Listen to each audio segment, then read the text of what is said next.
చెందినవాడు అంటే బెన్యామీన్ అనే గోత్రములకు చెందినవాడు. ఏ గోత్రానికి చెందినవాడు? బెన్యామీన్ అనే గోత్రములకు చెందినటువంటి మరి కీషు అనే ఒక వ్యక్తి ఉన్నాడు. అతని కుమారుడే ఈ సౌలు. సరే గమనించండి, ఈ యొక్క సౌలును దేవుడు ఇశ్రాయేలు ప్రజలకు రాజుగా ప్రతిష్ఠించాలి, రాజుగా పట్టాభిషేకించాలి, అభిషేకం చేయాలని పిల్లరా దేవుడు ఏర్పాటులో, దేవుడి ప్రణాళికలో ఏర్పాటు జరిగినట్టు మరి దేవుడు చూడండి, కొన్ని సమయాల్లో కొన్ని ఆశీర్వాదాలు మనకి ఇవ్వాలి, కొన్ని గొప్ప గొప్ప కార్యాలు మన జీవితంలో చెయ్యాలి అంటే దేవుడు మనకి కొన్ని పరీక్షలు పెడతారు. ఉదాహరణకు చూడండి, ఏదైనా జాబ్కి వెళ్ళాలంటే ఎంట్రన్స్ పరీక్ష ఉంటుందా లేదా? చెప్పాలి పిల్లరా. స్టార్టింగ్ ఇంటర్వ్యూ కావచ్చు, ఎంట్రన్స్ ఎగ్జామ్ కావచ్చు, ఏదో ఒకటి ఉంటుంది. ఇప్పుడు పరీక్ష అనేది మీ సహోదరుడా నీకు పనిష్మెంట్ గా పెడుతున్నాడా? నీలో ఉన్న టాలెంట్ ని, నీలో ఉన్నటువంటి ఆ యొక్క ప్రతిభను బయటకు తీయడానికి పెడుతున్నాడా అంటే, మనలో ఉన్న టాలెంట్ బయటకు తీయడానికి ఏం పెడతాడు? పరీక్ష పెడతాడు. సో గమనించండి, పరీక్షను నువ్వు ఎలా తీసుకోవాలంటే ఇప్పుడు ఛాలెంజ్ గా తీసుకోవాలి తప్ప ఎలా తీసుకోకూడదు? ఒక శ్రమ కింద తీసుకోకూడదు. చాలా మంది పరీక్షను ఎలా తీసుకుంటారంటే, నాకు ఏంటి ప్రభువా ఈ పరీక్ష, నాకు ఏంటి ప్రభువా ఈ శ్రమలు, నాకేంటి ప్రభువా ఈ కష్టాలు అని చాలా మంది ఎవరిని ప్రశ్నిస్తారు అంటే పిల్లరా, దేవుడిని ప్రశ్నిస్తారు. గమనించండి, ఇక్కడ ఆ సౌలును దేవుడు ఇశ్రాయేలు ప్రజల మీద పట్టాభిషేకం చేయాలి, రాజుగా అతన్ని అభిషేకించాలి, అతన్ని పట్టాభిషేకం చేయాలని దేవుడు అనుకునే సమయంలో మొదటి సమయంలో 9వ అధ్యాయం మనం గమనిస్తే అక్కడ సౌలుకు కూడా దేవుడు ఒక పరీక్ష పెడుతున్నాడు. ఏంటి ఆ పరీక్ష అంటే పిల్లరా, తన తండ్రికి కొన్ని గార్ధములు ఉండేవాడు. గార్ధములు అంటే గాడిదలు. కొన్ని గాడిదలు ఉండేవి, అందులో కొన్ని గాడిదలు ఏమైపోయినాయి అంటే తప్పిపోయింది. ఆ తప్పిపోయినటువంటి గాడిదలను మరి చూడండి, ఆ యొక్క దేశంలో ఈ యొక్క తండ్రి చాలా భాగ్యవంతుడు. మొదటి సమయాలు 9వ అధ్యాయం చదువునా. సౌలు తండ్రి యొక్క కీషు యొక్క ఏమంటే అక్కడ 2వ వచ్చి చదువునా. అతనికి సౌలు అను ఒక కుమారుడు ఉండెను, అతడు బహు సౌందర్యం గలవాడు. చూడండి, ఇదేమో సౌలు గురించి తెలియపరిస్తే మొదటి ఇక్కడ వచనంలో అతడు ఆ దేశంలో గొప్ప భాగ్యవంతుడు అన్న. చూడండి లాస్ట్ లో మొదటి వచనం చివరన ఈషు భాగ్యవంతుడు ఒక బెన్యామీన్. భాగ్యవంతుడు వేరు, ఐశ్వర్యవంతుడు వేరు, సంపన్నుడు వేరు, డబ్బున్న ధనవంతుడు వేరు. మీకు అర్థమైందా పిల్లరా?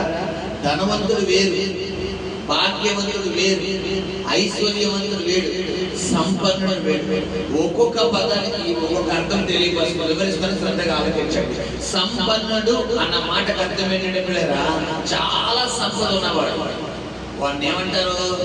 సంపన్నుడు. పిల్లరా, భాగ్యవంతుడు అన్న మాటకు అర్థం ఏంటంటే అతడు అనేక భాగ్యములు, అంటే అతడు సుఖభోగములు కలిగిన వాడు. తినడానికి లోటు లేదు, కట్టుకోవడానికి లోటు లేదు, ధరించి ఉండడానికి లోటు లేదు. అతడు ఎన్ని సంవత్సరాల బ్రతకాలనుకుంటే అన్ని సంవత్సరాలు బ్రతకవచ్చు. భాగ్యవంతుడు. ఐశ్వర్యవంతుడు అన్న మాటకు అర్థం ఏంటంటే ధనము కలిగిన వాడు. ఐశ్వర్యం అంటే ఏంటి? సిరి సంపద కలిగిన వాడు. సో ధనవంతుడు అంటే ధనవంతుడు, ఇది కామన్. ఇప్పుడు ఈ 4టిలో మరి సౌలు తండ్రి అంటే సౌలు కూడా రావడం, ఎందుకంటే తండ్రి వారసత్వం ఎవరికి వస్తుంది? కుమారుడి. ఇప్పుడు సౌలు అనే మనం చెప్పుకోవాలి. సౌలు ఏ విధంగా ఉన్నాడు? భాగ్యవంతుడిగా ఉన్నాడు. సౌలు తండ్రి మరి సమస్తము సర్వము కలిగిన వ్యక్తిగా ఉన్నాడు. ఏమంటే అంత భాగ్యవంతుడిగా ఉన్నటువంటి సౌలుకి ఒక 2-3 గాడిదలు తప్పిపోతే అది నష్టమా? రాముడు చేస్తున్నాడు.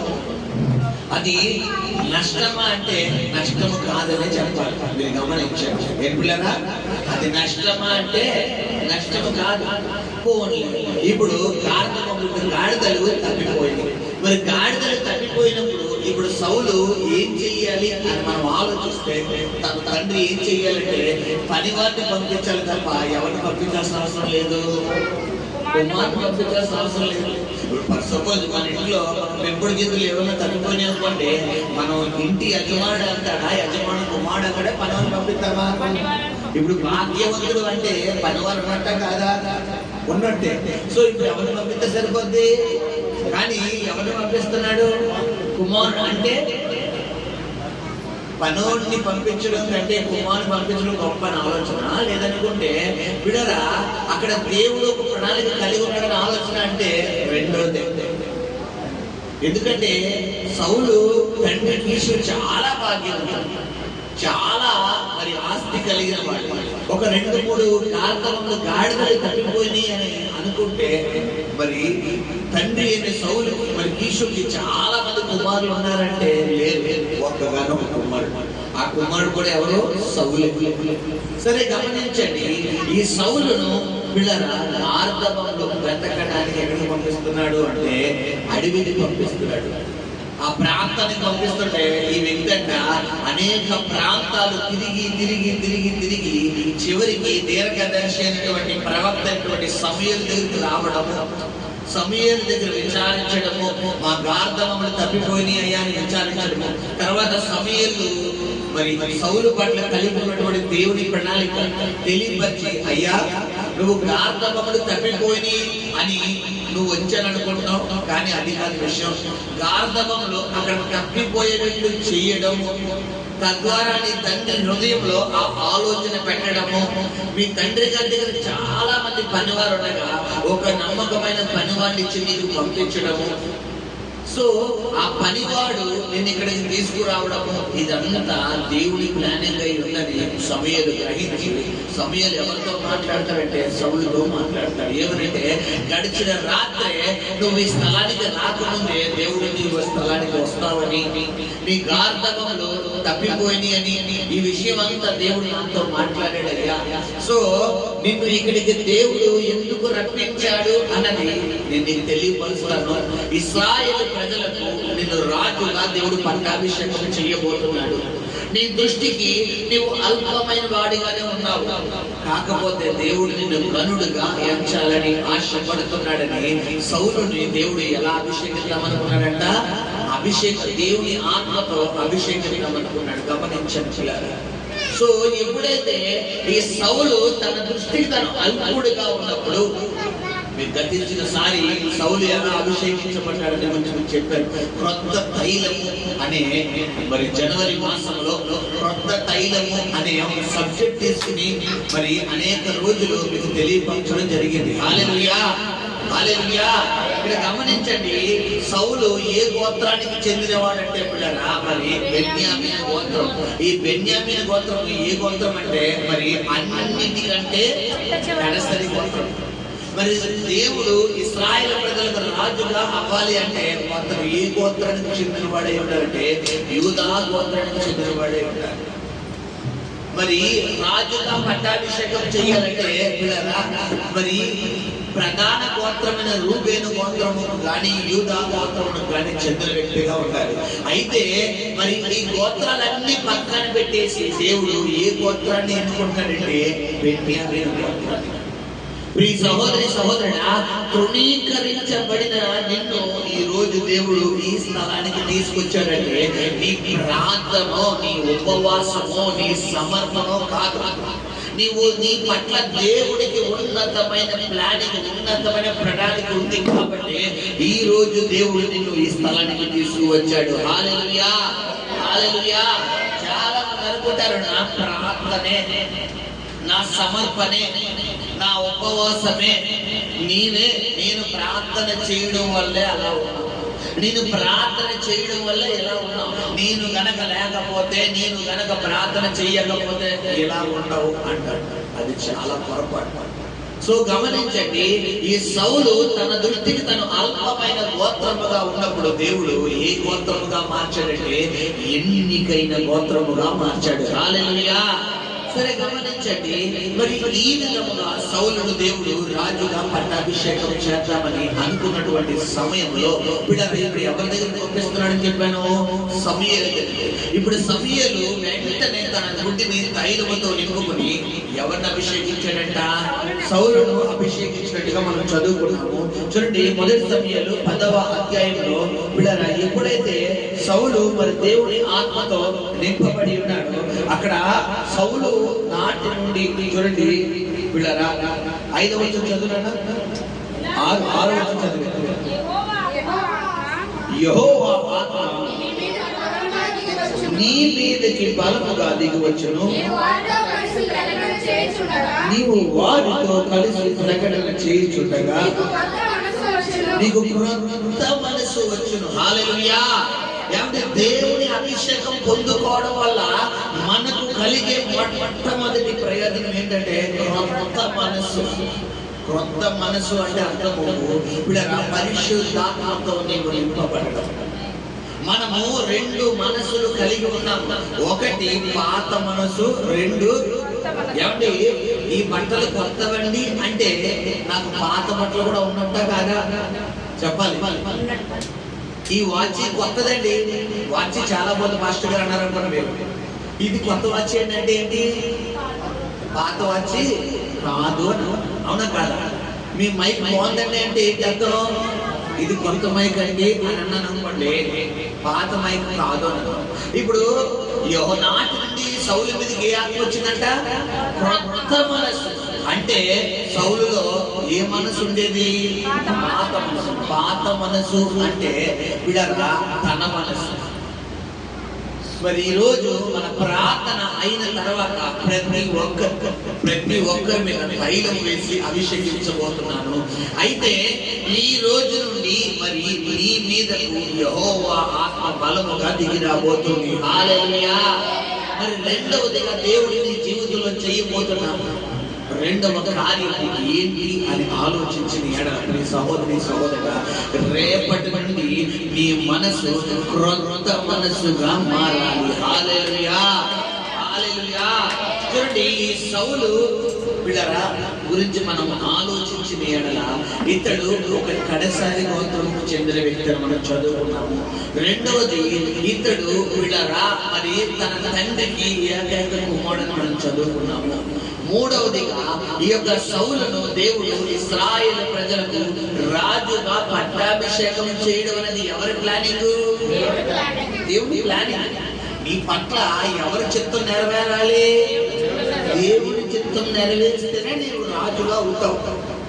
నువ్వు నీ పట్ల దేవుడి చిత్తం నెరవేరకుండా నీ సహోదరి సహోదరుడా నువ్వు క్రొత్త మనసు పొందుకోవాలి అంటే జరిగే పని అంటే కాదు. ఇక్కడ సమూయేలు తన బుద్ధిని తైలముతో నింపి సౌలుని అభిషేకించిన తర్వాతే క్రొత్త మనసు వచ్చింది. అభిషేకించక ముందు కొత్త మనసు వచ్చింది అంటే రాలేదు. మరి ఇక్కడ కూడా ఈ రాత్రి కాలము మరి దేవుని ఆత్మ అనే తైలంతో మరి నిన్ను అభిషేకించబోతుండగా దేవుని సేవకుడు నీ మీదకి కూడా త్వరలో ఏం రాబోతుంది? క్రొత్త మనసు పరిశుద్ధాత్మ దిగి రాబోతుంది. హల్లెలూయా, హల్లెలూయా. ఎప్పుడైతే ఈ సౌలు మీదకి దేవుని ఆత్మ దిగి రాగా చూడండి ఎంత గొప్ప కార్యం అంటే పిల్లరా. చూడండి, అప్పుడు దాకా సౌలు ఏ ప్రజల్లోనే కూడా ఘనత లేని వాడిగా కనబడుతున్నాడు, ఎన్నిక లేని వాడిగా కనబడుతున్నాడు. బిడరా అందరినీ తృణీకరించబడిన వ్యక్తిగా కనబడుతున్నాడు. ఎప్పుడైతే ఈ యొక్క సౌలు దేవుని ఆత్మతో నింపబడి ఉన్నాడో సౌలుకు దేవుడు గొప్ప విజయం ఇచ్చేశాడు. హల్లెలూయా, హల్లెలూయా, హల్లెలూయా. మొదటి సమయాలు బిడరా 11వ అధ్యాయం ప్రారంభించడం. అమ్మోనీయుడైన నాహాషు బయలుదేరి యెబెష్కేలోను ఎదురుగా దిగినప్పుడు యాబేషు వారందరూ సేవ చేయుటకు మాతో నిబంధన చేయమని నాహాషుతో అనిరి. ఇశ్రాయేలీయులందరి మీదికి నింద తెచ్చునట్లు మీ అందరి దూతలు సౌలు గిబియాకు వచ్చి జనులకు ఆ వర్తమానము తెలియజెప్పగా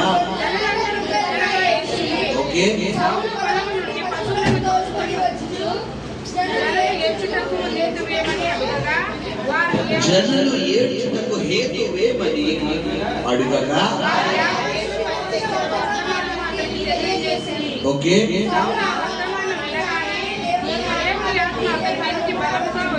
అతడు అత్యాగ్రహుడై ఒక కాడి ఎడ్లను తీసి తొనకలుగా చేసి ఇశ్రాయేలీయుల దేశంలోని నలుదిక్కులకు దూతల చేత వాటిని పంపి సౌలుతోనూ సమూయేలుతోనూ చేరకుండా వాడెవడో వాడి ఎడ్లను నేను ఈ ప్రకారం చేయని వర్తమానం చేశాను. అందువల్ల యెహోవా భయము జనుల మీదకి వచ్చెను కనుక ఒక్కడైనను నిలవకుండా వారందరూ వచ్చారు. హల్లెలూయా. ఇక్కడ గమనించండి, ఎప్పుడైతే సౌలు అభిషేకించబడ్డాడో అతని మీదకి క్రొత్త మనసు దిగి వచ్చిందో అక్కడ మనకి ఏం కనబడుతుందంటే అతడు ఆత్మాభిషేకంతో నింపబడుతున్నాడు, ఆత్మావేశుడైపోతున్నాడు. విడరా, ఆవేశంలో రెండు ఆవేశాలు ఉంటాయి. ఒకటి శరీర ఆవేశం. శరీర ఆవేశము అనర్థానికి దారితీస్తుంది. కొంతమంది ఆవేశం తెచ్చుకుంటారు. ఎందుకంటే ఆయాసపడిపోతున్నాం, ఎందుకు ఆవేశం వచ్చేది అంట. నేను అనే ఆయాసం ఈ ఆయాసం కాదు, కోపావేశం. కొంతమంది ఉంటే కోపం పడిపోతారు, కారణం ఉండదు. కారణం లేకుండా బిడరా మరి ఇట్టే కోపడిపోతారు. నువ్వు కోపడు కానీ ఏం చేయకూడదంట, పాపం చేయకూడదు. నీ కోపము దేవుని నీతినేమవుదో నెరవేర్చచ్చు. ఒకవేళ నువ్వు కోపడినా కూడా సూర్యోదయం నుండి సూర్యాస్తమయం వరకు ఉంటారు. అంతేగాని కొంతమంది మాట్లాడటం మానేత కోపడి వారం రోజులు, 15 రోజులు, నెల రోజులు ఎంత బాధాకరం అంటే ఒక ఇంట్లోనే ఉంటారు, ఒకరి మొహం ఒకరు చూసుకుంటారు. కానీ ఆయన మొహం ఈవిడ చూడదు, ఈవిడ మొహం ఆయన చూడదు. ఏంటంటే తింటారు, పడుకుంటారు, కానీ మాట్లాడతారు. ఇది ఏ ప్రపంచం? సైతాన్ ప్రపంచం. గమనించు సహోదరి సహోదరుడుగా, ఇక్కడ శారీరక ఆయాసం కలిగి లేడు, ఆత్మావేశం కలిగి ఉన్నాడు. నీవు శారీరక ఆయాసం కలిగి ఉంటే నీకు అనర్థాలు కలుగుతాయి. నీ కుటుంబంలో వ్యతిరేకతలు వస్తాయి, నీ కుటుంబంలో శ్రమలు వస్తాయి. కానీ నువ్వు ఆత్మావేశంతో నింపబడితే నీ కుటుంబంలో దురాత్మలు బయటికి వెళ్ళిపోతాయి. హల్లెలూయా. ఎప్పుడైతే ఈ సౌలు సమూయేలు దేవుని ఆత్మతో సౌలుని అభిషేకించగానే, ఎప్పుడైతే పిల్లరా గమనించండి, ఈ సౌలు దేవుని ఆత్మతో నింపబడి ఉండగానే వెంటనే అక్కడ ఏం జరుగుతుంది అని మనం ఆలోచించిన ఎడల ఇశ్రాయేలు ప్రజలకి అక్కడ ఒక శోధన ఏర్పడింది. ఆ శోధన గురించి ఈ సౌలు వినగానే వెంటనే పిల్లరా మరి యుద్ధములకు మరి తన దేశం మీదకి కొంతమంది రాబోతున్నారు అని తెలియచేయగానే అందులో సౌలుతో పాటు సౌలు టీంతో పాటు చేరలేని వారు ఎవరైతే ఉన్నారో వారందరికీ సౌలు ఒక వార్నింగ్ పంపించాడు. ఏంటి ఆ వార్నింగ్ అంటే? ఒక కాడి అంటే కాడి అంటే ఎన్ని? 2. కాడి అంటే ఏంటి? మనం ఎడ్లు మోస్తాం కదా, ఎడ్లు మోస్తే కదా ఏమంటారు, ఎడ్లు బండి మీద ఒక జంట అన్నమాట. ఒక కాడి ఎడ్లనంట పిల్లరా పెట్టి కొనకలుగా నడిపించాడంట. ఎవడో ఒక ఎడ్లు మనం ఉన్నారు కదా, ఒక వ్యక్తి కొయ్యగలడా? అది మనుషులకి అసాధ్యమైనది కాదు. ఒక చేపను కోయడానికి మనకు అరగన పడతాడు పిల్లరా, ఒక రొయ్యలు చేయడానికి ఒక అరగన పడుతుంది. కాడి ఎడ్లను తొనకలుగా నరికేసి మరి ఆ దేశం యొక్క నలుదిక్కుల ఆ ఎడ్లను పంపించాడు. నలుదిక్కుల ఆ ఎడ్లు పంపించి ఎవడైతే మాతో కానీ సమూయేలుతో కానీ మరి అంటు కట్టబడడం మరి చేరడం వాడిని ఏం చేస్తాను నేను? తొనకలుగా వారి ఎడ్లను ఇలా చేసేస్తాను అనుకుంటానే వెంటనే ప్రజలందరికీ దేవుని భయం కలిగింది. ఇక్కడ ఇందులో ఉన్న అర్థం ఏంటంటే, ప్రియ సహోదరుడా, అప్పుడు దాకా సౌలు ఒక తృణీకరించబడిన వ్యక్తే, ఒక ఎన్నిక లేని వ్యక్తే. ఎప్పుడైతే సౌలు దేవుని ఆత్మతో నింపబడ్డాడో ఇప్పుడు ప్రజలందరి ముందు గనుడుగా ఎంచబడుతున్నాడు. హల్లెలూయా.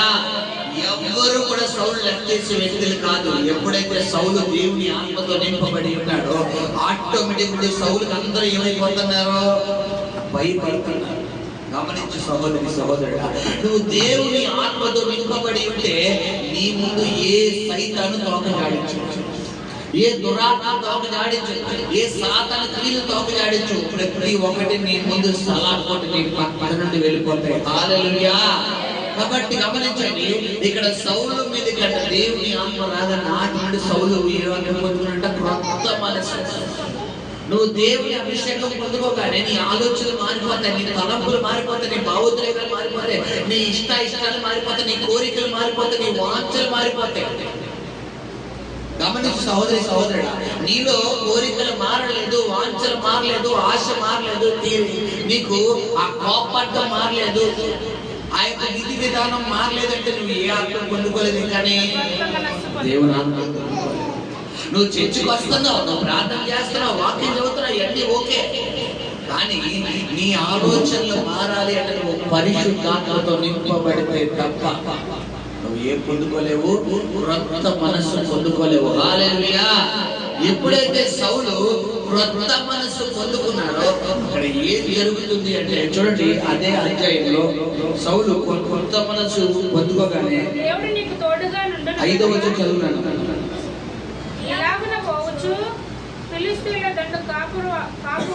ఫిలిష్తీయుల దండు కాపురు వారు దేవుని కొరకు చేరుతూ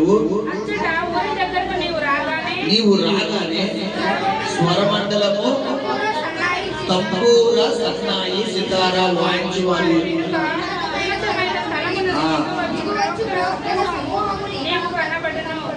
వారు ప్రకటన చేస్తూ వచ్చారు. ఓకే,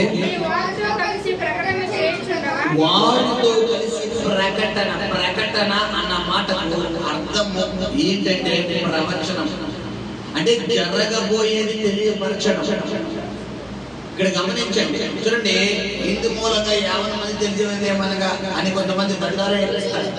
ప్రకటనలు అంటారు, మనం చదువుకుంటాం కదా. ప్రకటనలు అంటే ఏంటి? తెలియపరచడం అంటే వివరించడం, చెప్పడం. ప్రకటనలు మనం టీవీలో కింద వార్తలు చూస్తాం కదా, ప్రకటనలు అంటారు. ప్రకటనలు అంటే హెడ్లైన్స్ అన్నమాట, అంటే న్యూస్, వార్తలు. ఇప్పుడు ఏ వార్తలు ఏంటి? ఆ వార్తలు అంటే జరగబోయేటటువంటి కార్యాన్ని చెప్పేటటువంటి ఆత్మ ఎవరిలో ఉంది? యెహోవా ఆత్మలోనే ఉంది. హల్లెలూయా.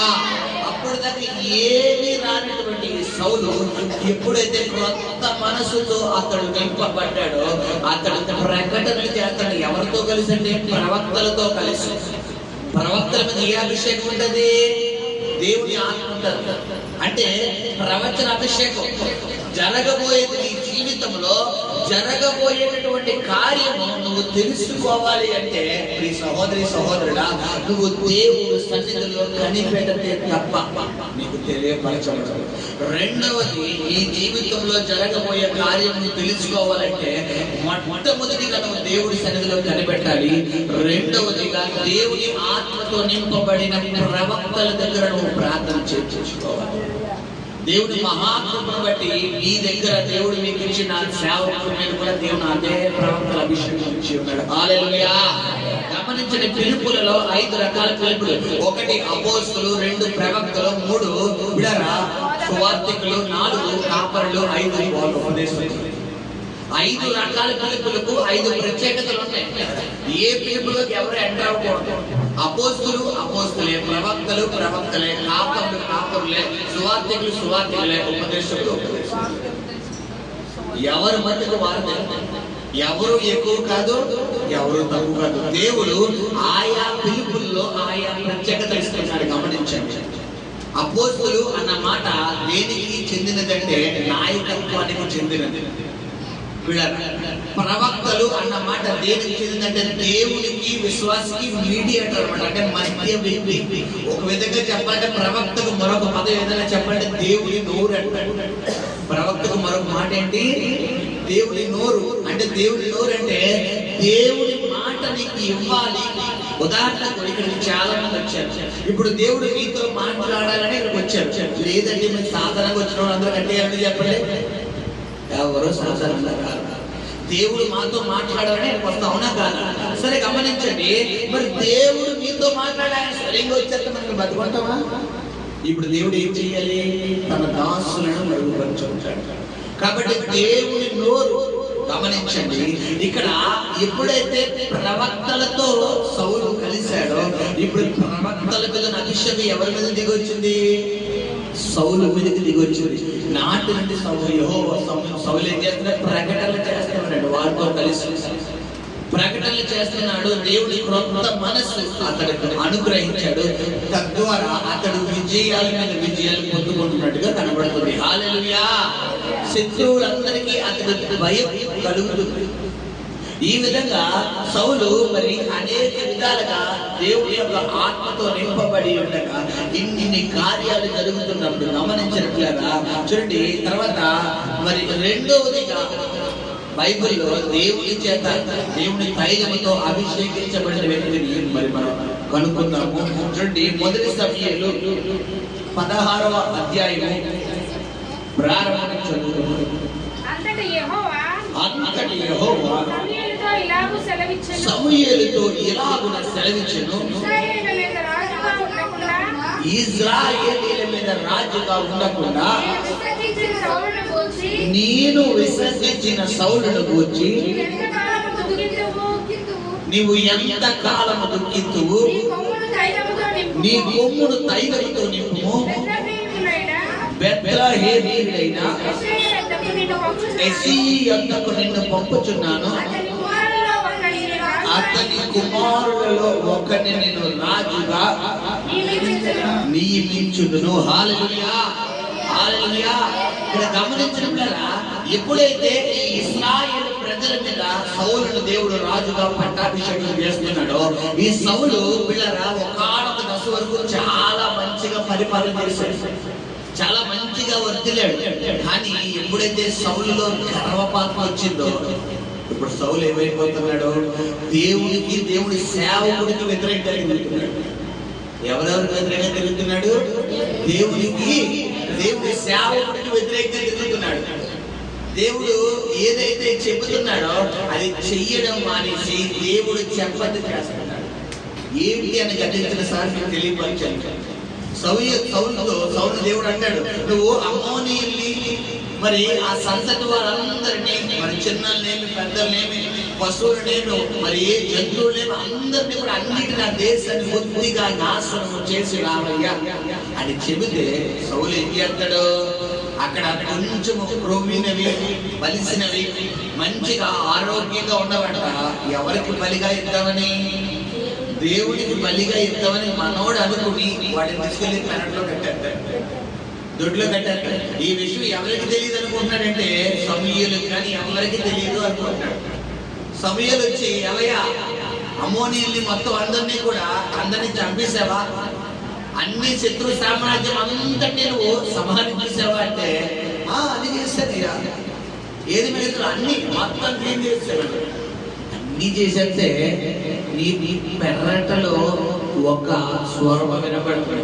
ఆ గొర్రెల స్వరం ఏంటి అంటే, అయ్యా అదే పిలమన్నావు కదా ఆ ప్రజల మీదకి యుద్ధానికి, వారి మీదకి యుద్ధానికి వెళ్ళాను. ఆ యుద్ధానికి వెళ్తే ఆ యుద్ధంలోని కొన్ని గొర్రెలు మంచిగా బలిసినవి, మంచిగా ఆరోగ్యంగా ఉన్నాయి. వాటిని ఏం చేద్దాం అనుకుంటున్నానంటే దేవుడికి బలివ్వడానికి తీసుకొచ్చాను అయ్యా. ఇది నా కోసమే కాదు, దేవుడికి బలివ్వడం. కాబట్టి నిషేధించబడిన దేవుడు ఎందుకుంటాడా చెప్పాలి? శపితమైన దేవుడికి కావాలా చెప్పాలి? శపితమైన దేవుడికి అవసరం లేదు.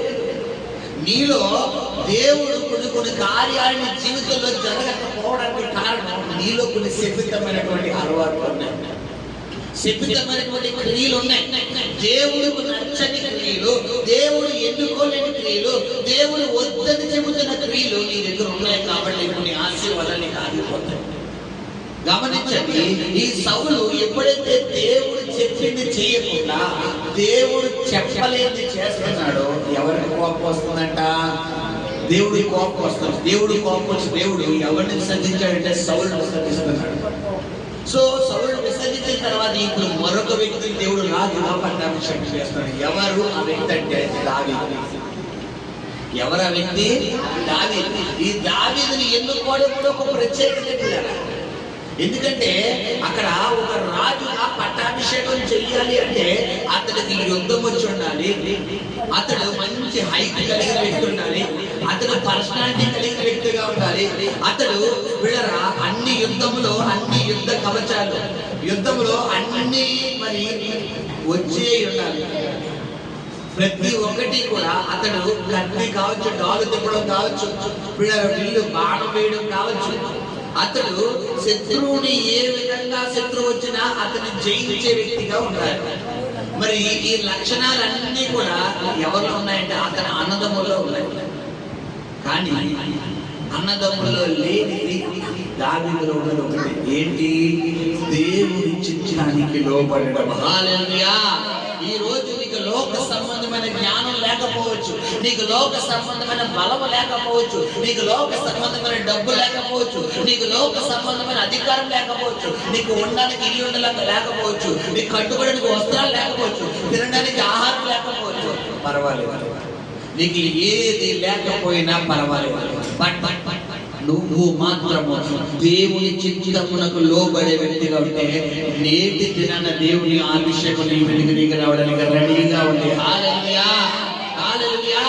ఇక్కడ తండ్రి అంటే యెషీ యొక్క తండ్రికి 7 సంతానం. ఈ 7 సంతానంలో 6 ఎవరంటే యుద్ధమునందు మంచి నైపుణ్యం కలిగిన వారు. కానీ దేవుడు వారిని ఎన్నుకుంటున్నాడంటే ఎన్నుకోవడం లేదు. చాలా మంది అనుకుంటారు మా ఊడికి చాలా తెలియదండి, మా అమ్మాయి చాలా తెలివైందండి, మా అబ్బాయి చాలా జ్ఞాపకశక్తి ఎక్కువండి, మా అమ్మాయి చాలా టాలెంట్ అండి. నువ్వు అలా అన్నావంటే నీ పిల్లలు ఇంకా మళ్ళీ నిజమే. నీ పిల్లలు టాలెంటెడ్ అయితే నువ్వేమనకూడదు, చాలా తెలివి వాళ్ళు అనకూడదు. దేవుని కృపను బట్టి నా బిడ్డ తెలివైనదండి. మా అబ్బాయి ఏం కాదండి, దేవుని కృప. మా అమ్మాయి ఏం కాదండి, దేవుని కృప. దేవుని కృపను బట్టండి మా అబ్బాయి, దేవుని కృపను బట్టండి మా అమ్మాయి అని చెప్పి ఎవరిని కనపరచాలి? దేవుడు.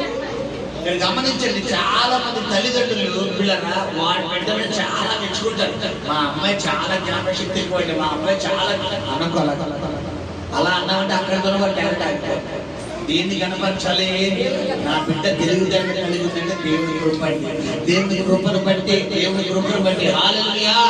ఇక్కడ గమనించండి పిల్లరా, సౌలు తండ్రి క్షమించండి యెషీ తన కుమారులతో అదే కలిగి ఉన్నాడు. మరి సమూయేలు మరి యెషీ కుమారులో ఒక్కనిగా నేను ఇశ్రాయేలు ప్రజలకు రాజుగా అభిషేకించబోతున్నాను, పట్టాభిషేకం చేయబోతున్నానంటే యెషీ ఏమనుకున్నాడంటే మొట్టమొదటి కొడుకు అయి ఉంటాడు. ఆ పెద్దోడు ఉన్నాడు కదా, ఆ పెద్దోడు అయి ఉన్నాడని చెప్పి మొట్టమొదటి ఏం చేస్తాడు? చదువున్నాడు సరే. మొదటి సమూయేలు 16వ అధ్యాయం 3వ వచనం.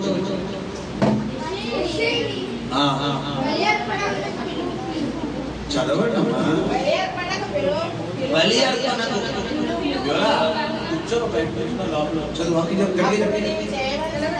అప్పుడు నేను చేయవలసిన ఓకే చూడండి, ఆ రోజు డైరెక్ట్ గా చదివాడు. వారు వచ్చినప్పుడు అతడు ఎలీయాబును చూచి నిజముగా యెహోవా అభిషేకించువాడు ఆయన ఎదుట నిలిచి ఉన్నాడు అనుకొనెను. అయితే యెహోవా సమూయేలుతో ఇలాగున సెలవిచ్చెను, అతని రూపమును అతని ఎత్తును లక్ష్య పెట్టడము మనుషులు లక్ష్య పెట్టు వాటిని యెహోవా లక్ష్య పెట్టడు. నేను అతన్ని త్రోసి వేసి ఉన్నాను, మనుషులు పై రూపము లక్ష్య పెట్టుదురు కానీ యెహోవా హృదయమును లక్ష్య పెట్టడు. హల్లెలూయా. ఏమంటే మనుషుల స్వభావం ఏంటంటే, ఉదాహరణకు ఎర్రగా బుర్రగా ఉన్న వ్యక్తి ఎవరైనా వచ్చారు అనుకోండి, జనాలు అందులో దృష్టి ఎవరిని పడిపోద్ది? అయ్యి బాబాయ్ అన్ని తెల్లగా ఉన్నాడు, అయ్యి బాబాయ్ అన్ని ఎర్రగా ఉన్నాడు, అయ్యి బాబాయ్ అన్ని అవుతున్నాడు అంత జనాలు అందరూ అంటాడు. గొచ్చుడు ఆ సెల్ఫ్ ఏమన్నా సీలింగ్ అంటే అయ్యి బాబాయ్ అన్ని తెల్లగా పట్టుకున్నాడు, ఎంత చూడు ఎంత తెల్లగా ఉన్నాడు, నుంచి వచ్చారు తెల్ల. ఇక్కడ గమనించండి, మనుషుల స్వభావం ఏంటంటే పై రూపాన్ని చూస్తారు. నువ్వు దేవుడికి లోబడ్డావా? నువ్వు ప్రార్థనా పరుడువా? నీకు వాక్యం వచ్చా? నీకు దేవుని శక్తి నీలో ఉందా? నువ్వు పరిశుద్ధత కలిగి ఉన్నావా అనేది మనుషులకు అవసరం లేదు. మనుషులకు ఏం కావాలంటే వారు ఎంత పొడుగున్నారు, వారు ఎంత టాలెంట్ కలిగి ఉన్నారు, వారు ఇంగ్లీష్ బాగా మాట్లాడుతున్నారా, వారు చాకచక్యంగా ఉన్నారా, వారు అడిగిన ఏ ప్రశ్నగా సమాధానం చెప్పారు, మంచి ఇంటెలిజెంట్, ఇదే కావాలి మనుషులు. కానీ దేవుడికి ఏది అవసరం లేదు, నీ టాలెంట్ అవసరం లేదమ్మా. ఇక్కడ సమూయేలు కూడా మోసపోతున్నాడు. సమూయేలు కూడా ఎవరక్కడ? దేవుడి ప్రవక్త. సమూయేలు సైతం దేని తీసి మోసపోతున్నాడంటే పిల్లరా, మనుషుల పైరూపాన్ని తీసి మోసపోతున్నాడు. మరి పెద్ద కుమారుడు ఎలియాబు వచ్చాడంటే, ప్రధాన కుమారుడు ఎలియాబు వచ్చి సౌలు ముందు సమూయేలు ముందు నిలబడగానే వెంటనే సమూయేలు అతని రూపాన్ని చూసి నిజముగా యెహోవా ఏర్పాటు చేసుకున్న వ్యక్తి ఇతడే అని చెప్పాడు. తప్పకుండా ఇతను ఏం చేయాలి, నేను అభిషేకించేయాలి అని చెప్పి తన తైలం గుడితో ఎత్తే లోపల దేవుడు మాట్లాడుతున్నాడు. నానా సమూయేలు, హలో మై డియర్ ప్రాఫెట్, తొందరపడ నేనున్నాను కదా, ఎందుకయ్యా 10 రూపాయలు చూస్తావు, ఎందుకు 10 రూపాయలు లక్ష్య పెడతావు? నీ దేవుడని యెహోవా మనుషులు 10 రూపాయలు లక్ష్య పెట్టేవాడు కాదు, వారి యొక్క సౌందర్యాన్ని లక్ష్య పెట్టేవాడు కాదు. వారు అందంగా ఉంటే ఏంటి, ఉండకపోతే ఏంటి, వారి హైట్ ఉంటే ఏంటి, ఉండకపోతే ఏంటి, వారిలో జ్ఞానం ఉంటే ఏంటి, ఉండకపోతే ఏంటి, వారికి చదువు వస్తే ఏంటి, రాకపోతే ఏంటి, వారు వాకబులరీ కలిగి ఉంటే ఏంటి, లేకపోతే ఏంటి, వారికి స్పోకెన్ ఇంగ్లీష్ వస్తే ఏంటి, రాకపోతే ఏంటి, నాకు అవన్నీ అవసరం లేదు. వారి టాలెంట్తో నాకు పని లేదు, వారి చదువుతో నాకు పని లేదు, వారి జ్ఞానంతో నాకు పని లేదు. వారు నాకు లోబడుతున్నారా లేదా, నేను ఆగమంటే ఆగుతున్నారా లేదా, నేను వద్దంటే ఆగిపోతున్నారా లేదా, నేను వెళ్ళమంటే వెళ్తున్నారా లేదా, నేను కూర్చోమంటే కూర్చోంటున్నారా లేదా, ఇది నాకు. అందుకనే దేవుడు వాక్యం ఉంది ఏమంటే, బలవంతులు సిగ్గుపరిచే నిమిత్తము బలహీనులు ఎన్నుకుంటాడంట, ఎన్నికైన వారిని సిగ్గుపరిచే నిమిత్తము ఎన్నిక లేని వారిని ఎన్నుకుంటాడంట, జ్ఞానులు సిగ్గుపరిచే నిమిత్తము అజ్ఞానులు ఎన్నుకుంటాడు. ఈ రోజు నువ్వు టాలెంట్ కలిగిన వ్యక్తిని కాదమ్మని ఇక్కడ దేవుడు కూర్చోబెట్టింది, నువ్వు మంచి వాకబులరీ కలిగిన వ్యక్తిని కాదని ఇక్కడ దేవుడు కూర్చోబెట్టింది. ఈ రోజు మీ మంచి మైక్ పెట్టుకుని వాకింగ్ చెప్తున్న నాలో సత్యం ఏ టాలెంట్ లేదు. ఒకప్పుడు మాట్లాడే వ్యక్తి నాలుగు నాకు మాట సరిగ్గా రాదు, అదిగా అర్థం చేసుకుని మాట తలపడిపోతాడు. కొన్ని మాటలు నాకు వచ్చేది కాదు. చిన్నప్పుడు దాదాపు 7th క్లాస్ వరకు కూడా యూర్ ఆనర్ అన్న మాట వచ్చేది కాదు నాకు. యూల్ ఆనర్ అని లాపలికి కాదు, నాకు తెలియదు, నాకు అలా. సో రెండోది ఏంటంటే, నాకు నలుగురితో ఎప్పుడూ కూడా నలుగురు ఎవరు నిలబడి ఏదైనా మాట్లాడారని నాకు మాట్లాడడం భయం. వాళ్ళు ఏ ప్రశ్న వేస్తారో నాకు భయం. నాకు ఎందుకో తెలియదు, నాకు సమాధానం చెప్పడానికి భయం, ఆన్సర్ చెప్పడానికి భయం. సో ఈ విధంగా నా మైండ్ వీళ్ళరా ఒక విధంగా చెప్పడానికి చాలా. దేవుడు ఎవరు ఎన్నుకున్నాడా లేదా? ఇప్పుడు నన్ను ఎన్నుకున్న దేవుడు నేను ఎన్నుకోడా? నా జీవితంలో అద్భుతాలు చేస్తున్న దేవుడి జీవితంలో చేయడా? రెండింటికి తేడా ఏంటంటే, నేను లోపడ్డాను, నువ్వు లోపడాలి. నువ్వు లోపడితేనే నీకు ఆశీర్వాదం. యజమానుడికి అర్హమైన పాత్రగా మనం లోపడాలి. కొండ కుమ్మరివాడు తయారు చేస్తాడు. ఆ మట్టి ఎవరికి సమర్పించుకోవాలి? కుమ్మరివాడికి సమర్పించుకోవాలి. ఆ మట్టి ఏమాత్రం కుమ్మరివాడికి సమర్పించుకోకుండా విడరా, కుమ్మరివాడు కొండను తయారు చేస్తాను అనుకుంటే, ఈ కొండల్ని కుమ్మరన్నా నన్ను కొండను తయారు చేయడం, పూజ తయారు చేయంటే కోరుకుంటాడా? అంటే ఇలా మొత్తి నచ్చినట్టు చేయాలి. కొంతమంది ఏం చేస్తారు కదా, దేవుడేమో నేను మంచి స్థాయిలోకి తీసుకెళ్తాను కదా అని చక్కగా దైవభక్తులను నేర్చుకుంటే ప్రార్థన అక్కర్లేదు, వాక్యం అక్కర్లేదు. మనకేం కావాలి? లోకం కావాలి, లోకాశలు కావాలి, శరీరాశలు కావాలి.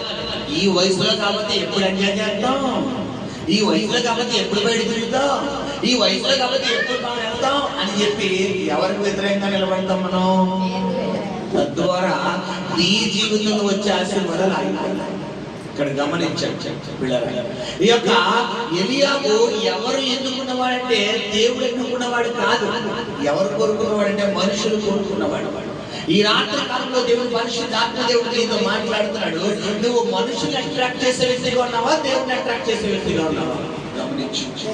నువ్వు దేవుడిని అట్రాక్ట్ అంటే దేవుడిని ఆకర్షించే వ్యక్తిగా ఉండాలి అని నువ్వు అనుకుంటే, నువ్వు దేవుడి చిత్తానికి లోబడాలి, దేవుడికి ఇష్టమైతే చెయ్యాలి.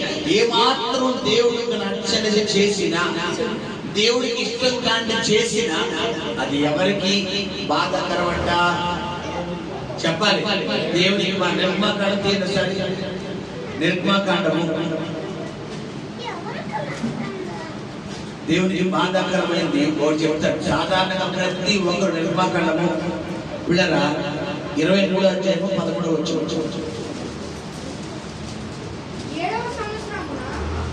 23వ అధ్యాయము 11వ వచనం నేను మీతో చెప్పిన వాటన్నిటినీ జాగ్రత్తగా గైకొనవలెను, వేరొక దేవుని పేరు ఉచ్చరింపవలదు. ఏంటంట? వేరొక దేవుని పేరు నీ నోట యేసయ్యా స్తోత్రం అన్న మాట తప్ప వేరొక పేరు వచ్చింది అనుకో, అది దేవుడికి ఇష్టం కాదు. బైబిల్ చెప్తున్నాడు జాగ్రత్తగా గైకొనాలి. నీకు నచ్చితే యేసయ్యా, నచ్చకపోతే యేసయ్య కాదంటే కుదరదు. నాగలి మీద చెయ్యి వేసిన తర్వాత ఏం చేయకూడదంట? వెనక్కి తిరిగి చూడకూడదు. చాలా మంది రైతులు భూమిని దున్నుతారు. కొన్ని భూములు సాగు మంచిగా వస్తాయి, మంచిగా భూమి దున్నచ్చు. కొన్ని భూములు వీళ్ళరా ఏ భూములు అంటే మరి పండే భూములు కాదు, అవి బాగా రాతిగా ఉంటాయి. ఇప్పుడు నాగలి అంటే భూమి. ఇప్పుడు భూమిలో నాగలి వేయగానే మరి ఎంత కష్టమైన మనం ఏం చేయలేక దున్నాలి. నువ్వు దేవుని నమ్ముకున్న తర్వాత కష్టాలు వచ్చినా నువ్వు తీసుకోవాలి, మంచి వచ్చినా తీసుకోవాలి. చాలా మంది మంచి ఎలా ఉండాలంటే మంచి జరిగితేనే దేవుడు. ఏమాత్రం మంచి జరగకపోయినా, శుభకార్యం జరగకపోయినా, స్వస్థత రాకపోయినా, గర్భం జరగకపోయినా, వివాహం జరగకపోయినా, ఉద్యోగం రాకపోయినా, వ్యాపారం బాగోకపోయినా ప్రార్థన చేస్తాం. రాష్ట్రం గారు ఏం కలిసి రాలేదు, ప్రార్థన చేస్తున్నామండి ఏ స్వస్థత రాలేదు, ప్రార్థన చేస్తున్నామండి పెళ్లి కాలేదు, ప్రార్థన చేస్తామండి గర్భం తెరవలేదు, ప్రార్థన చేస్తామండి అప్పులు తెరలేదు. గమనించి నువ్వు దేవుడికి ఇష్టమైనట్టు ఉన్నావా? ముందు గమనించు. నువ్వు దేవుడికి ఇష్టమైనట్టు జీవిస్తే అప్పుడు దేవుడికి కావాల్సింది చేస్తాడు. మనమేమో ఎవరిని సాటిస్ఫై చేసుకుంటాం చెప్పాలి. మనల్ని మనమే సాటిస్ఫై చేసుకుంటాం. మనల్ని మనమే సాటిస్ఫై చేసుకుంటాం. మనకు నచ్చినట్టు మాట్లాడతాం, మనకు నచ్చినట్టు వింటాం, మనకు నచ్చినట్టు నడుచుకుంటాం. ఈరోజు పొద్దున వాక్యం ఏంటి? ఎంతమంది ఉంటే కార్యాలు నువ్వు దేవుడి చిత్తానికి లోబడి సహోదరి సహోదరుడు. హల్లెలూయా హల్లెలూయా. ఇక్కడ గమనించండి, నీ నోట ఏం రాకూడదంట? వేరొక దేవుని పేరు నీ నోట రాకూడదు. అది ఉచ్చరింపకూడదు. రావడమే తప్పు. రెండోది ఏంటి? ఉచ్చరింపకూడదు. ఇది దేవుడికి ఇష్టం కాని. రెండవదిగా దేవుడికి ఇష్టం కాని కార్యాన్ని మరికొన్ని చెప్తాను చూడండి. ఎఫెసీయులకు రాసిన పత్రిక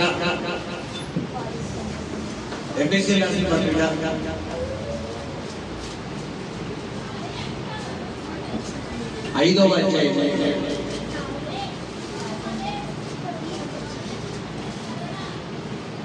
3వ వచనం చదువుతాం. మీలో జాగ్రత్తమే కానీ ఏ విధమైన అపవిత్రతే కానీ లోభత్వమే కానీ వీటి పేరేమి చేయకూడదంట, ఎత్తకూడదు. మీలో ఏముండకూడదంటే జాగ్రత్త ఉండకూడదు. జాగ్రత్త అంటే ఏంటి? కామవాంఛ. కొంతమందికి వివాహమైనా వివాహం కాకపోయినా ఏ చేపు కామవాంఛ, ఎంతసేపు శరీరమైన శరీర సంబంధమైన కోరికలే. కనిపించిన స్త్రీ నల్లా చూస్తా కూర్చుంటారు, కనిపించిన పురుషుని నల్లా చూస్తా కూర్చుంటారు. గమనించే సహోదరి సహోదరుడు, నీలో ఏముండకూడదంటే జాగ్రత్త ఉండకూడదు. బైబిల్లో మరి యోబు గ్రంథం యోబు అంటాడు బిడ్డరా, చూడండి యోబు గ్రంథంలో దేవుడి వాక్యం ఏ విధంగా రాయబడిందంటే, నీవు పరాయి వాని భార్యను గుమ్మం ఎదుట నిల్చుని పరాయి వాని యొక్క భార్యను చూస్తున్నప్పుడు నీ గుమ్మం ఎదుట మరొకడు వచ్చి నీ భార్యను చూడని ఏం చూస్తావు అన్నమాట. నీకు అర్థమైందా? మనం ఏం చేయకూడదంట? పరాయి వాని భార్యను మనం కనుక ఆ వాంఛతో చూస్తే మన భార్యని ఎవరు చూస్తారంట? రెండోది సామెతలో ఉంది, నీ సొంత కుండలో నీళ్ళు నువ్వు మాత్రమే పానం చేయాలి. గమనించు. సో జాగ్రత్తం యొక్క లక్షణాలు శరీర కార్యాలు, శరీర వాంఛలు. ఎంచేపు చూపు బలహీనత, ఎంచేపు మాట బలహీనత, ఎంచేపు తలంపుల బలహీనత, ఎంతసేపు ఆలోచన బలహీనత. నేను చెప్తున్నాను, బలహీనతలు ఉంటాయి, ప్రతి ఒక్కరికి బలహీనతలు ఉంటాయి. కాకపోతే మన బలహీనతను బట్టి దేవుడు మనల్ని బలపరుస్తాడు.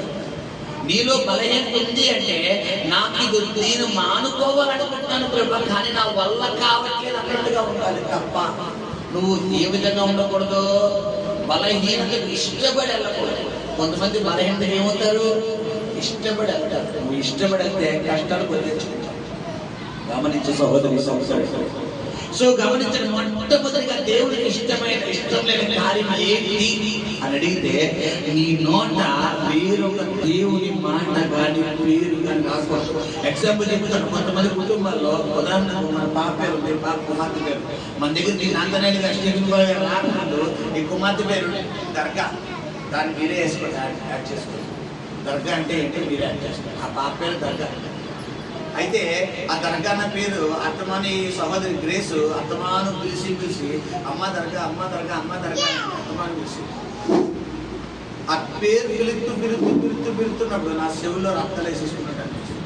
వీళ్ళేమో చక్కగా ప్రార్థనలు ఎదుగుతున్నారు, పిల్లలు ఇద్దరు చక్కగా పాటలు ఎదుగుతున్నారు, ప్రార్థనలు ఎదుగుతున్నారు. మరి ఎంతలా ఎదుగుతున్నప్పుడు మరి సహోదరు చెప్పాను, నాన్న మీరు అలా పిల్లద్దు అని చెప్పి ఆ బిడ్డను చూడగానే దేవుడు నా మనసులో పెట్టిన పేరేంటి, బ్లెస్సింగ్. అమ్మాయిగా అభిషేకం, బాప్తిసం ఇవ్వలేదు, బాప్తిసం కూడా పేరు పెట్టేసాడు ఏంటి, బ్లెస్సింగ్. ఇప్పుడు అందరికీ ఎవరి పరిచయం, ఇప్పుడు చర్చలో అందరూ కూడా ఎవరు పిలుస్తారు, నువ్వు కూడా ఎవరు పిలుస్తున్నావు, సిస్టర్ కూడా, మీరు అందరూ బ్లెస్ చేయాలి, మీ అమ్మమ్మ అందరూ బ్లెస్ చేయాలి. గమనించండి, వాళ్ళకి లేదు కాబట్టి నాన్న బ్లెస్ అయినా కదా. మీరు దొంగ పెడుతున్నారమ్మా, లేదు కదా, రాకూడదు. మన స్టార్టింగ్ అలవాటు అయిపోయింది కాబట్టి పిలుద్దాం.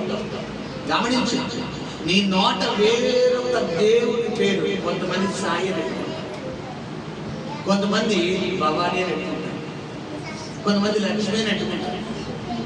గమనించు సహోదరి సహోదరుడా, నీ నోట రాకూడదు. ఒకవేళ పలకాల్సి వస్తే దేవుని క్షమాపణ అడిగి పలకాలి. కొంతమంది మాట్లాడితే అదే నీ నోట ఏ పేరు రాకూడదు. ఒకవేళ వస్తుంది అంటే దేవుడి జాగ్రత్త అన్నాడు. మొట్టమొదటిగా. రెండోది మనకు ఉండకూడదు, రెండో లక్షణం ఏంటంటే జాగ్రత్త. రెండో లక్షణం ఏంటారా, జాగ్రత్త ఉండకూడదు. జాగ్రత్త అంటే ఏంటి, శరీర సంబంధమైన కోరిక. రెండోది ఏంటంటే అపవిత్రత, అంటే దేవుడికి ఆయాసకరంగా జీవించడం. మూడోది లోభత్వం, లోభత్వం అంటే పిసినారితనం. కొంతమంది ఎంత పిసినారితనం అంటే బిడ్డరా చూడండి, ఉదయం వారు చక్కగా కష్టపడతారు, చక్కటి ఏం బాధ అంటే తినడానికి బాధ, కట్టుకోవడానికి బాధ, బిడ్డరా ధరించడానికి బాధ. సంపాదన ఏమన్నా మనం కూడా తీసుకెళ్ళిపోతామంటే ఎక్కడికి తీసుకెళ్ళాలి. మొన్న యూట్యూబ్లో వాట్సాప్లో ఒక అబ్బాయి స్టేటస్ పెట్టిన పోస్ట్, ఒక శ్మశానం ఉంది, శ్మశానంలోని పిల్లరా సైతం నుంచున్నాడు, ఇలా చేతిలో కర్రించుకుంటాడు. ఒక శ్మశానం, ఒక బరియల మీద, అంటే ఒక సమాధి పెట్టి మీద, ఒక బరియల మీద పిల్లరా ఆ శ్మశానంలోని ఒక సమాధి పెట్టి మీద ఎలా కర్రించుకుని ఎలా నిల్చున్నట్టుగా నల్ల బట్టలు వేసుకుని రెండు కొబ్బరి పెట్టుకుని. ఒక ధనవంతుడు చచ్చిపోతూ ఈ చేతిలో సూట్ కేసు, ఈ చేతిలో ఈ సూట్ కేసు కట్టి వేసుకుంటున్నాడు. నో ఎంట్రీ అని చెప్పి దేంట్లో కంట నో ఎంట్రీ అని చెప్పి పక్కన ఒక పిక్చర్ వేసాడు. ఏంటంటే ఈ ఊరంతా ఉంది ఏంటి, డబ్బు కట్టు అక్కడ పడేసి ఇలా రా. ఇప్పుడు చచ్చిపోయినప్పుడు కూడా మనం ఏం పట్టుకెళ్ళకూడదు, ఏం పట్టుకెళ్ళలేము. మరి బతుకున్నప్పుడు సంతోషంగా జీవించు. కొంతమందికి ఎంత పిసినారితనం అంటే బిడ్డరా, వారు ఖర్చు పెడితే ఉదాహరణకు మంచి ఎండగా ఉంటుంది, మంచి ఎండగా ఉంది, 20 రూపాయలు పెట్టి ఆటో ఎక్కితే మన ఎనర్జీ పోదు. కానీ జనాలు ఏం ఆలోచిస్తారు, 20 రూపాయలు ఆటో నడిచొస్తారు అని చెప్పి ఏం చేస్తారు, నడిచొస్తారు. విషయం ఏంటంటే ఆ నడిచి వచ్చి నువ్వు ఇంటికి వచ్చేవో అలా మంచాలను అంటుకుపోతావు, నీలో ఉన్న గ్లూకోజ్ అంతా పోతుంది. ఇప్పుడు మళ్ళా ఎనర్జీ కోసం మళ్ళీ హాస్పిటల్కి వెళ్తావు. వాడు దెబ్బ తగిలింది అంటాడు, వాడు దెబ్బ కోసం మెడిసిన్ ఎత్తాడు, వాడు ఇది తాగంటాడు. వాళ్ళ వరకు ఎంత లేచిపోయింది, 1000 వేసిపోయింది. ఎంత పెట్టుబడి పెట్టుకోవడం నువ్వు 20 రూపాయలు ఆలోచించు, 1000 లేచిపోయింది. అవసరమా? ఎక్కడ ఖర్చు పెట్టాలి ఖర్చు పెట్టాలి, తప్పదు. నేను అధిక ఖర్చు కాదంటున్నాను, నీకు ఆరోగ్యం కావాలంటే అది నడవాలి కాదన్న, కానీ సిచ్యువేషన్ బట్టి మనం ఖర్చు చేయక తప్పదు. కొన్ని సమయాల్లో రూపాయి తీయాలి. కొంతమంది ఏం చేస్తారు, ఎప్పుడు రూపాయి తీయాలి, ఎప్పుడు పొదుపు ఉండొచ్చు, పిసినార్తనం ఉండకూడదు. ఇక్కడ లోభత్వం అంటే ఏంటి? పిసినార్తనం. ఎంతసేపు నాకు రావాలి రావాలి రావాలి రావాలి రావాలి తప్ప నేను ఖర్చు పెడతాను. కొన్ని కుటుంబ వ్యవస్థలు ఎలా ఉంటాయండి పిల్లరా? మంచిగా ఉంటుంది, కానీ కడుపునంతా తినరు. తింటే ఎక్కడ అయిపోతుందో, ఎక్కడ ఖర్చు అయిపోతుందో, ఎక్కడ ఖర్చు పెట్టేంత రేపు పొద్దున్న ఏమైపోతుందో అని రకరకాల ఆలోచన. లోభత్వం అనేది కూడా దేవుడికి ఇష్టం కాదు. జారత్వం అనేది దేవుడికి ఇష్టం కాదు. వేరొక దేవుడిని పేరు ఎత్తడం దేవుడికి ఇష్టం కాదు. అపవిత్రత దేవుడికి ఇష్టం కాదు. తర్వాత చదువుకుందాం. ఇది పరిశుద్ధులకే తగినది. ఓకే, కృతజ్ఞతావచనమే మీరు ఉచ్చరింపబడిన కృతజ్ఞతావచనం అంటే ఏంటారా? నీ జీవితంలో దేవుడు చేసిన కార్యాలు తలుచుకోవాలి. కృతజ్ఞతావచనం అంటే, కృతజ్ఞత అంటే ఏంటి? కృతజ్ఞత కలిగి జీవించడం అంటే ఏంటి? దేవుడు మన జీవితంలో చేసిన దానికి నమ్మకం కలిగి జీవించడం. ఎవరన్నా మన సాయం చేస్తే వెంటనే మన నోటి నుంచి ఫస్ట్ పడేది థ్యాంక్స్ అండి. థ్యాంక్స్ ఈజీగా వచ్చేది అన్నమాట. అలా అడగకపోయినా చాలా థ్యాంక్స్ అండి, చాలా థ్యాంక్స్ అండి, నిజంగా థ్యాంక్స్ అండి, నిజంగా థ్యాంక్స్ అండి. థ్యాంక్స్ అన్న మాటకి ఏంటంటే కృతజ్ఞత. నీ నోట ఏం రావాలంటే దేవుడు నీ జీవితంలో చేసిన కృతజ్ఞత అర్పణలే రావాలి తప్ప ఏం రాకూడదంట. చదువునండి. మీరు బూతులైన, బూతులు అంటే మీకు ప్రత్యేకంగా ఇక్కడ స్క్రీన్ మీద చెప్పాలి. ఇక్కడ బూతులు తెలియదు ఎవరో లేరు. కొంతమంది తల్లిని తిడతారు బూతేసి, కొంతమంది తండ్రిని తిడతారు, కొంతమంది వీళ్ళ భార్యను తిడతారు, కొంతమంది భర్తలు తిడతారు, కొంతమంది బిడ్డలు తిడతారు, కొంతమంది రకరకాల పర్యాయ పదాలు ఉపయోగించి బూతులు మాట్లాడతారు. నీ నోట రాకూడదు. విషయం ఏంటంటే నీకు ఆశీర్వాదం రాకపోవడానికి కారణం ఇదే. ఇందులో ఏ ఒకటి నీ జీవితంలో కొనసాగించినా నీకు ఆశీర్వాదం రాదు. కాబట్టి జాగ్రత్తగా గమనించండి. మొట్టమొదటిగా బూతులు రాకూడదు. బూతులైనను పోకిరి మాటలు. పోకిరి మాటలు అంటే పిల్లరా, పోకిరి అంటే కొంతమంది పోరగాళ్ళు బయట తిరుగుతుంటారు, రోడ్డు మీద కుర్రారు. ఆ ఎల్లే ఒలికి వచ్చేవాళ్ళకి ఏం చేస్తుంటారు? కామెంట్లు, వివక్షమైన కామెంట్లు. ఒక స్త్రీ వెళ్తుంటే పిల్లరా, ఒక సౌందర్యం కలిగిన దేవుడి లోపల చక్కటి అర్థం ఇచ్చినటువంటి ఒక సహోదరు, ఒక తల్లి కానీ ఒక సహోదరి కానీ వెళ్తుంటే రోడ్డు మీద, మీరు వయసు చిన్నదే, మీరు మాట్లాడాలి అంటే ఆంటీ చూడండి, ఆంటీ బాగున్నారు, ఒరే అంకుల్ చూడండి, అంకుల్ బాగున్నాడే. మీరు గమనించండి, ఒరే అమ్మాయిని చూడండి. వయసు భేదం ఉండదు, చిన్న పెద్ద తారతమ్యం ఉండదు. పోకిరి మాటలు. వెళ్ళే వాళ్ళందరికీ కామెంట్, ఆ జుట్టు చూడరా, ఆ పొట్ట ఏంట్రా అలా ఉంది, ఆ శరీర అవయవాలను వివరిస్తారు. పక్కనతో కామెడీ చేసి ఆ చోట నడుచుకుంటూ వస్తున్నాడు. ఇక్కడ గమనించండి, పోకిరి మాటలు నీ నోట రాకూడదు. తర్వాత సరసోక్తులు అంటే శరీర సంబంధమైన కోరికలు, కామ వాంఛ సంబంధమైన కోరికలు. సరసోక్తులు అంటే ఏంటి కదా? శరీర కోరికలు. అంటే ఒక అవయవాలు, శరీర అవయవాలను చూసి వాటిని బట్టి మాట్లాడేటటువంటి మాటలు. మన దేవుడు స్త్రీకి కొన్ని ప్రత్యేకమైన అవయవాలు ఏర్పాటు చేశాడు, పురుషుడికి కొన్ని ప్రత్యేకమైన అవయవాలు ఏర్పాటు చేశాడు. వీటిని భర్త భార్య దగ్గర, భార్య భర్త దగ్గర మాట్లాడుకోవాలి తప్ప అది కూడా ఎక్కడ? బెడ్రూమ్ లోనే. ఎక్కడ మాట్లాడకూడదు? బహిరంగంగా మాట్లాడకూడదు. నలుగురు దగ్గర మాట్లాడకూడదు. ఎవరి దగ్గర కూడా ఉచ్చరణ చేయకూడదు. ఆ విధమైనటువంటి పదజాలం అసలు నీ నోటే రాకూడదు. ఒకవేళ వచ్చినా కానీ ఎవరి దగ్గర అంట? భార్య భర్తల దగ్గర మాటలు రావాలి. సరసోక్తులైనను ఉచ్చరింపకూడదు, ఇవి మీకు తగవు. దేవుడి బిడ్డగా నీ నోట ఉండకూడదు. ఇది క్లియర్ గా చెప్పారు. తర్వాత వ్యభిచారి అయినను, అపవిత్రుడైనను, విగ్రహారాధికుడైనను, లోబి అయినను, క్రీస్తు యొక్కయు దేవుని యొక్కయు. ఏంటంటే క్రీస్తు యొక్కయు దేవుని యొక్క రాజ్యం నాకు ఎవరెవరు అంటే మొట్టమొదటిగా ఎవరెవరంట వ్యభిచారం. అంటే చెప్పాను కదా ఇందాక మీకు, శరీర కార్యాలు.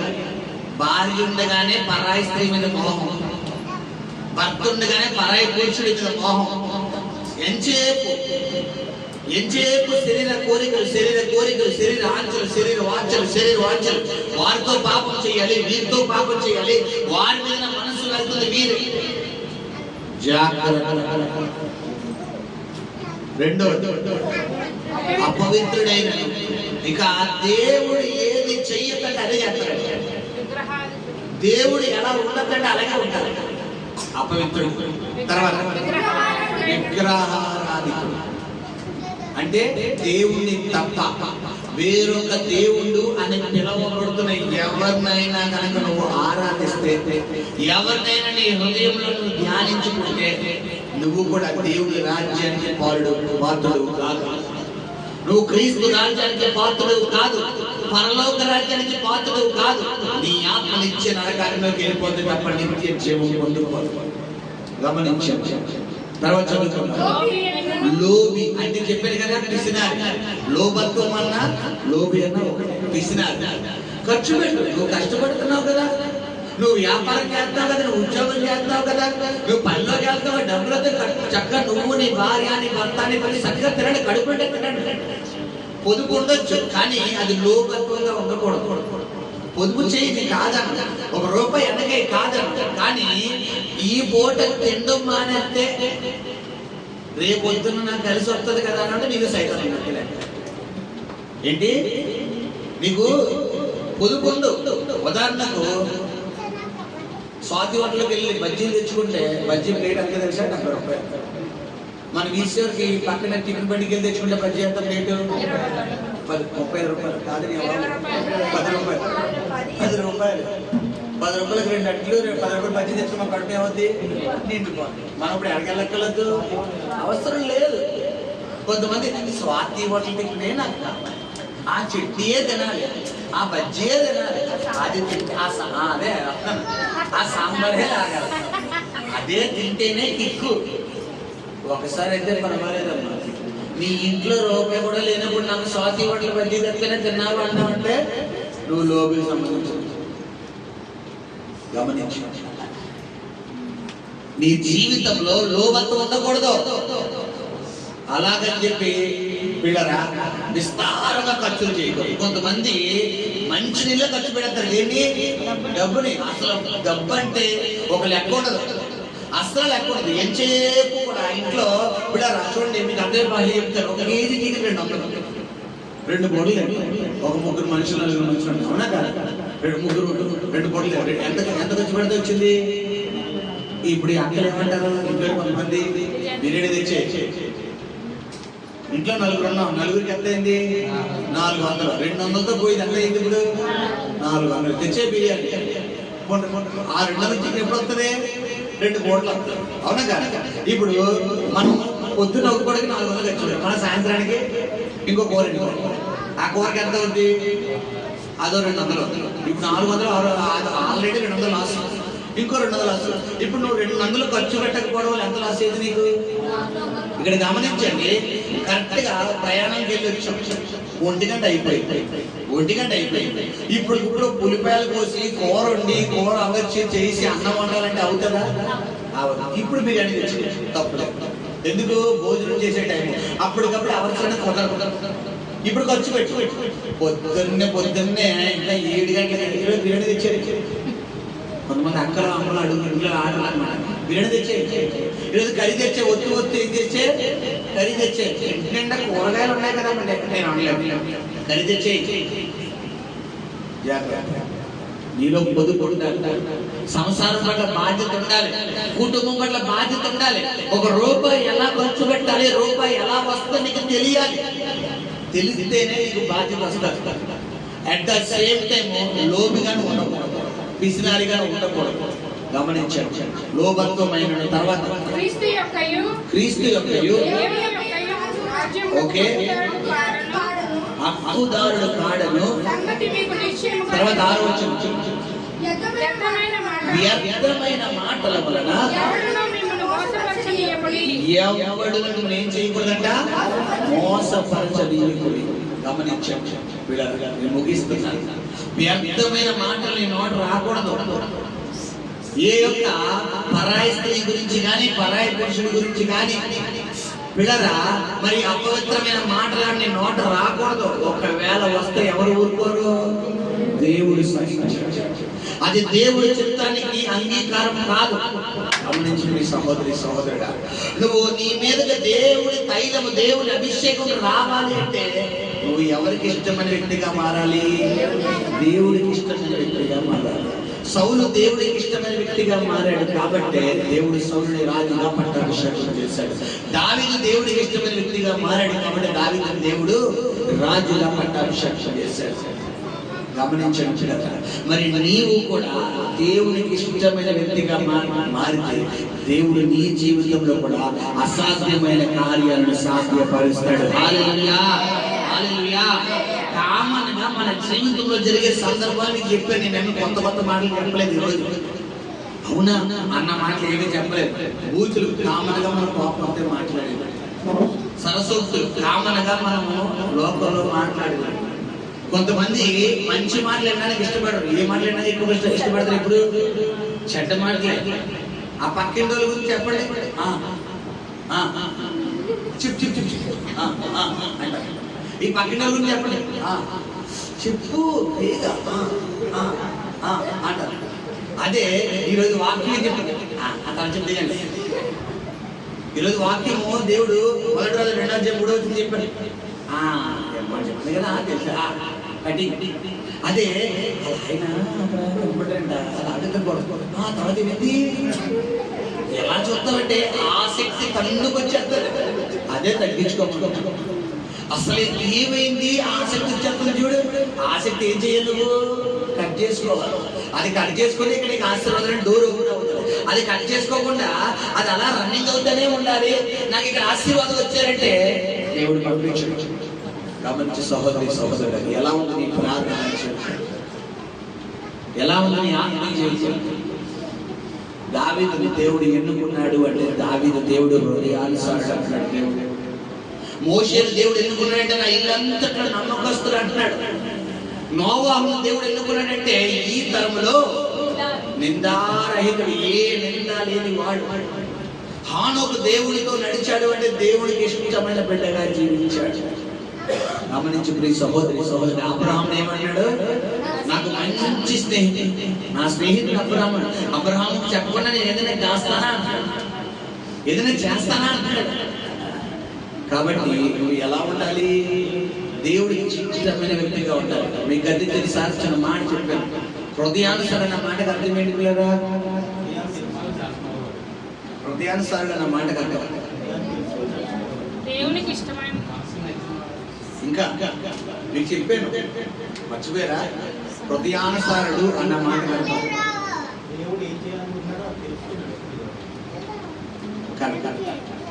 ఉదాహరణకు దేవుడు ఇప్పుడు బయట ఎవరైనా బీదలు వస్తే వారికి దేవుడు సహాయం చేద్దాం అనుకుంటున్నాడు. దేవుడు అనుకున్నాడు అంటే నువ్వు వెంటనే ఏం చేసేద్దావు? బీదలు సహాయం. ఇది ఎవరి మనసు? దావీదుకి ఏ మనసు ఉంది? అదే. అందుకే దావీదు గురించి దేవుడు ఏమన్నాడు? నా హృదయానుసారం అంటే నా హృదయానుసారం అంటే నా హృదయానికి అనుగుణంగా నడిచేవారు. మనం ఎవరు హృదయానుసారులు? చెప్పారు మనుష్యుల సారులు అంటే మన సెలకు మనకు నచ్చాలి, మనకేమవ్వాలి? నచ్చాలి. ఇప్పుడు ఎండ ఎంత గుబులు ఉంది, మనకు నచ్చితేనే వస్తాం. మనకి ఏమాత్రం నచ్చలేదనుకోండి, గమనించు. నువ్వు నీకు నచ్చినట్టుగా కాదు, ఎవరికి నచ్చినట్టుగా ఉండాలి. హల్లెలూయా. దేవుడికి నచ్చినట్టుగా దేవుడు నీ జీవితంలో అసాధ్యమైనటువంటి కార్యాలను సాధ్యపరచబోతున్నాడు. హల్లెలూయా. నాటి నుండి యెహోవా ఆత్మ సౌలు మీదకి బలముగా దిగి వచ్చింది, దావీదు మీదకి బలముగా దిగి వచ్చిందని బైబిల్లో రాయబడి ఉన్నట్టుగా మరి దేవుడు కూడా నీ జీవితంలో గొప్ప కార్యాలు చేయునుగాక. హల్లెలూయా. ఎప్పుడైతే సౌలు మీదకి దేవుని ఆత్మ వచ్చిందో నాటి క్రొత్త మనసు పొందుకున్నాడంట. నువ్వు కూడా ఏ మనసు పొందుకోవాలి? క్రొత్త మనసు. ఇక్కడ వాక్యం విని వదిలేసినట్టే కాదు. ఇన్ని వదిలేసినట్లయితే ఏం చేయమంటే హాస్పిటల్కి వెళ్ళాక ఇచ్చిన మెడిసిన్ ఏం చేయాలి మనం? వాడాలి. నువ్వు వాడకుండా వేసుకోకుండా పిల్లరా నాకు రోగం తగ్గిపోవాలంటే తగ్గదు. అదే విధంగా నువ్వు చర్చికి వచ్చినప్పుడు నీకు నచ్చిన కొన్ని ఉంటాయి దేవుడి సన్నిధిలో. దేవుడు నీతో మాట్లాడతాడు వాక్యం ద్వారా. వాటిని నువ్వు పక్కన పెట్టేయాలి, వదలకుండా నేను వదలకపోతాను పాస్టర్ గారు, నాకు ఇష్టం అండి, నాకు అభిమానం అండి, నాకు ప్రేమ అండి అన్నావా, నీకు నీ ప్రేమ అలాగే ఉంచుకుంటావు. కాకపోతే దేవుని హస్తం ఎవరికి దూరంగా ఉంటుంది? దేవుని హస్తం నీకు దూరంగా ఉంటే ఎవరి హస్తం దగ్గర అయిపోతుంది? అది ఎప్పుడు శ్రమ అంతా తెలియదు, ఎప్పుడు శోధన అంతా తెలియదు. కాబట్టి గమనించిన దేవుడి కొద్ది మాటలు ఇంట్లో దీవించిన ప్రార్థన కలుగుకోండి. పరిశుద్ధుడా నీకు స్తోత్రం నాయన, మహాగణుడా.